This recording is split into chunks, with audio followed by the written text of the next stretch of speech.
สบายดีทุกคนเนาะมื้อนี้ก็ถือว่าห่างหายกันไปโดนเนี่ยที่ค่อยบ่ได้มาลงคลิปให้กับทุกๆคนเบิ่งเนาะมื้อนี้เป็นมื้อวันที่12ของเดือน5นะทุกคนเนาะก็ถือว่าเป็นมื้อดีแหละเนาะที่ว่าค่อยก็เทรดประจำอยู่เนาะก็จะมีเวลามาตัดคลิปเนาะมาอัดคลิปในตอนที่ตัวเองเทรดเนาะมื้อนี้หลายคนเนาะที่ว่าใครเข้ามาปรึกษาค่อยเนาะ ว่าลองงบน้อยๆเบิ่งเนาะคือค่อยต้องบอกให้ทุกคนว่างบหลายหรืองบน้อยนี่นะงบหลายมันมีข้อดีหลายเนาะงบน้อยก็ยิ่งน้อยเท่าไหร่ก็ยิ่งเสี่ยงสูงเท่านั้นเนาะทุกคนเนาะแต่มื้อนี้เนาะค่อย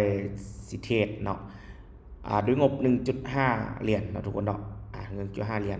โดยอินดิเคเตอร์ที่ค่อยใส่มันวิลเลียมเปอร์เซ็นต์ R เนาะทุกคนเนาะให้ปรับ input ตัวนี้เนาะให้ปรับประมาณที่7เนาะ เฮาก็เบิ่งที่ตลาดเนาะถ้าตลาดเฮาผันผวนหลายเฮาก็ปรับค่ามันเนาะตัวนี้เนาะตัวนี้ก็เป็นการเซตติ้งเนาะให้เห็นดีๆแหละเนาะอินดิเคเตอร์แต่ว่าถ้าใครเห็นดีแล้วก็บุกปรับก็ได้เนาะตัวนี้เนาะทางนั้นเนาะทุกๆการลงทุนมันมีความเสี่ยงเนาะค่อยก็บ่แนะนำหรือว่าสักส่วนไผมาลงทุนแต่อย่างใดเนาะทุกคนเนาะทุกๆการลงทุนบ่ว่าจะเป็นในแพลตฟอร์มเทรดใดในรูปแบบใดเนาะบ่ว่าสิเป็นการเทรดสปอตเนาะการเทรดฟิวเจอร์เนาะการเทรดบริออปชั่นหรือว่าการเทรด Forex ก็ตามเนาะมันมีข้อดีของมันเนาะมันมีข้อดีข้อเสียของมันเนาะแล้วก็ทุกๆอย่างเนาะมันก็ขึ้นกับความถนัดของไผของมันนั่นเองเนาะทุกคนเนาะแล้วก็แต่ละอย่างมันก็มีข้อดีนะว่าน่านำสีมาแนะนำให้นะว่าข้อดีข้อเสียมันเป็นยังไงเนาะทุกคนเนาะเนาะ สาเหตุที่ว่านำเข้าไปออเดอร์บายเนาะสังเกตวิลเลียมเปอร์เซ็นต์ R เนาะมันติดลบร้อยเนาะมันติดลบ100เนาะก็คือมันลงจำแล้วเนาะนำก็เลยเข้า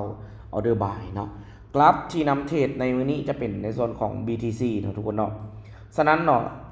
ในออเดอร์แรกๆเนาะถ้าว่างบเฮา1.5มันไปได้ออเดอร์เดียวเนาะมันแทบจะเป็นไปบ่ได้เนาะฉะนั้นเฮาต้องหาเข้าออเดอร์ที่เหมาะเจาะดีๆเนาะหลังจากบินมาแล้วเฮาต้องบริหารเงินนั้น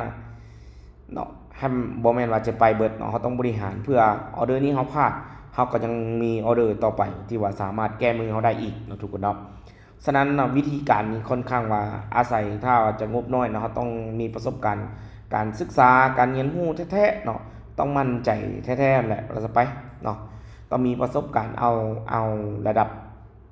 ดุนแดเนาะเอามีประสบการณ์หรือว่าเป็นคนที่ผ่านการฝึกระดับวินเลจนี่ค่อนข้าง60%ขึ้นไปนะทุกคนเนาะค่อยเห็นหลายคนเนาะที่ให้ความสนใจในการเทรดเนาะปัจจุบันนี้ก็มันยุคเศรษฐกิจบ่ดีเนาะหลายคนก็เข้ามาเนาะเข้ามาเรื่องการเทรดหลายเนาะแต่ส่วนหลายก็บ่มีใครสามารถสร้างกำไรได้เนาะบ่ว่าจากตลาดเทรดได้ก็ตามเนาะคนถ้าตีเป็น100%เนี่ยคนที่ทำกำไรได้หรือว่าสร้างกำไรได้อยู่มีเพียงประมาณสัก2-5% เนาะ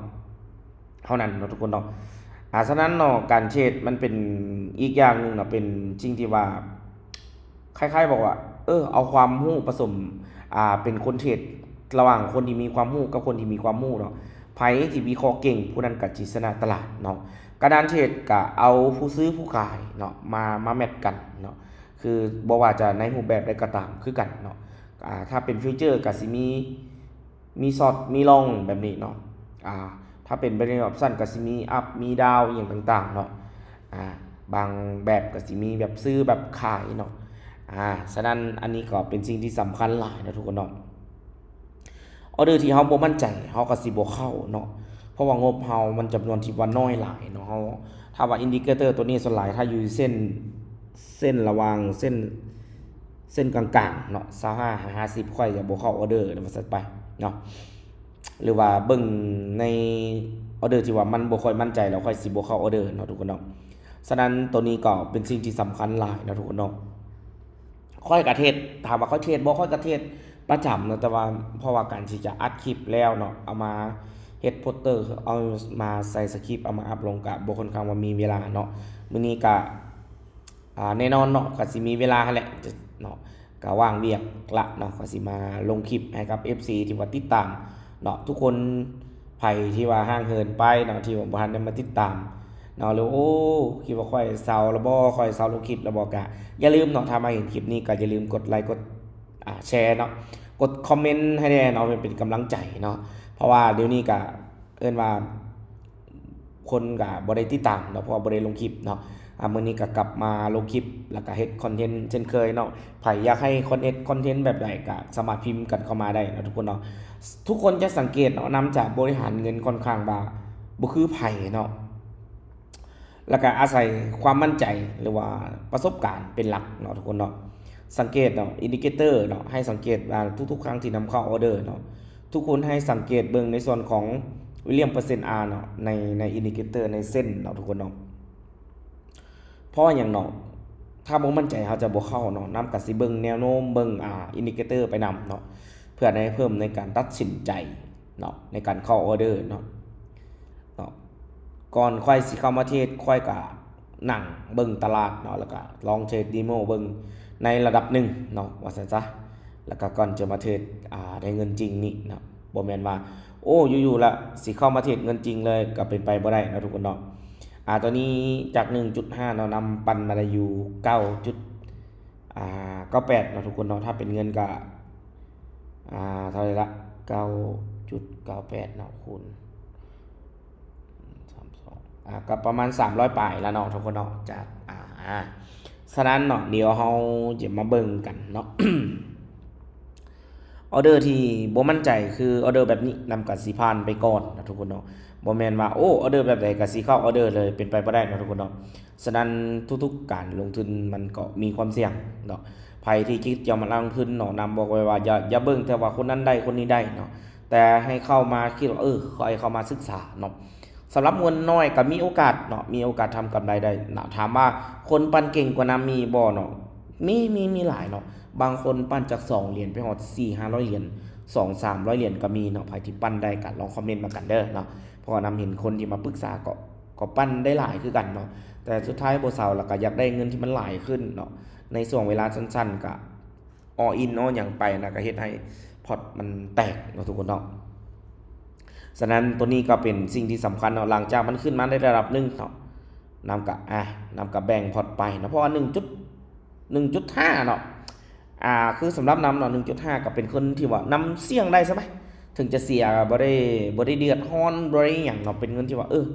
ค่อยเสียก็เสียได้แล้วก็มันก็บ่ได้กระทบต่อจิตใจของค่อยเนาะถ้าเมื่อใดที่เจ้าออเดอร์แล้วเจ้ารู้สึกตื่นเต้นเจ้ารู้สึกว่ามีความกังวลออเดอร์นั้นบ่เหมาะสมสำหรับเจ้าเนาะการบริหารทุนการบริหารเงินก็เป็นสิ่งที่สำคัญเนาะฉะนั้นเนาะคลิปของค่อยเนาะทุกคนสามารถเอาแชร์ให้กับเพื่อนๆหมู่คู่เนาะหรือว่าคนอื่นๆที่อยากจะศึกษาเนาะค่อยอยากให้ฟังคลิปของค่อยเนาะแนวคิดนี้เนาะว่าเฮ็ดจั่งใดเฮาสิหาเงินหาคำได้เนาะทุกคนเนาะค่อยเทศนี่ก็ถือว่า